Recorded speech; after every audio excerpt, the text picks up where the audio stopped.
يتحدث ويشرح لكم هذه الآية المباركة. يقول: تلك آيات مع ولدي الإمام صاحب الأمر تخرج.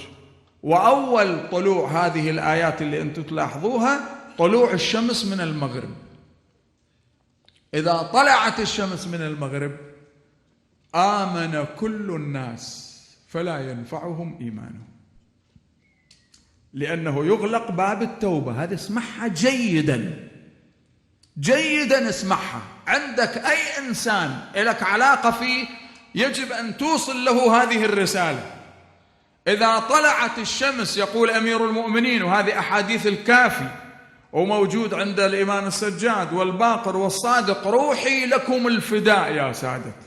يقول: إذا طلعت الشمس من المغرب من مغربها آمن كل الناس فلم ينفعهم الإيمان، لأن باب التوبة يرفع. التوبة بعد ما مقبولة. ملتفت كيف؟ وإلا يصير مثل واحد يشوف جهنم أمامه ويؤمن بالله. لا، الآن الإيمان، الآن العمل الصالح، الآن فترة الإيمان والعمل الصالح، وأنك تكتسب في إيمانك خير. هذه فرصة عندك الآن.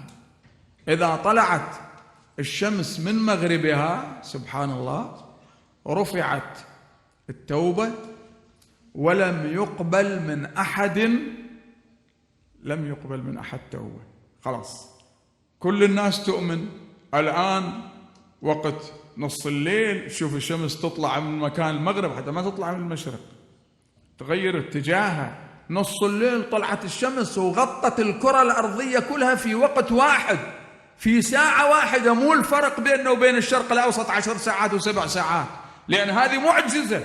في نفس اللحظة الشمس تطلع في الليل، تطلع وكل العالم يشاهد الشمس، يشوف هذه الشمس سبحان الله في أي وقت. والحكمة الربانية أنه يسبقها ظلام على الأرض سبحان الله. يقول أمير المؤمنين: والطامة الكبرى اللي أكبر من هذه هو خروج دابة الأرض بين الصفا والمروة. ما هي دابة الأرض؟ هذه أخبار أهل البيت.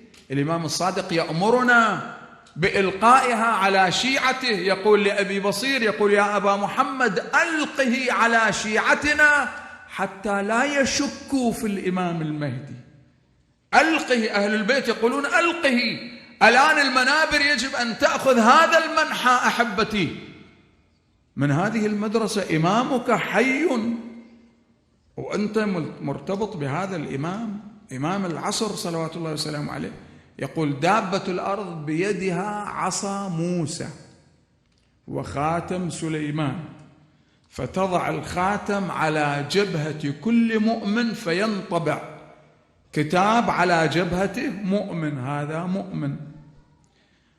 ويوضع الخاتم على جبهة كل منافق كافر فينطبع على جبهته كافر منافق. لو يجيب صخرة أو حديد يضع عليه الكلمات تطلع، ما يستطيع أحد أن يخفيها أبدا على جبهته. هاي فيها إشارة: سيماهم في وجوههم تأويلها هنا، أنه هذا. لكن هي دابة الأرض، إشارة أن هذه إنسان وليس ملك من الملائكة، يعني يدب إنسان يدب على قدميه. الآن من هو هذا الإنسان؟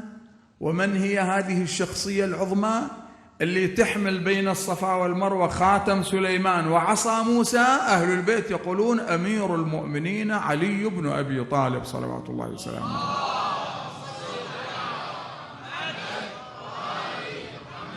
شوف هذه المعجزة أحبتي، هذا المعنى الكبير. فإذا خرج قبل طلوع الشمس من مغربها ماذا يحصل؟ بعد طلوع الشمس من مغربها ماذا يحصل؟ تبدأ أثر الإمام. إذا كانت الشمس تؤثر في حياتك، الإمام صاحب الأمر كيف ما يأثر فيك؟ إذا كان السحاب يؤثر في حياتك، إذا كان البحر يؤثر في حياتك، الإمام كيف ما يأثر فينا حبيبي؟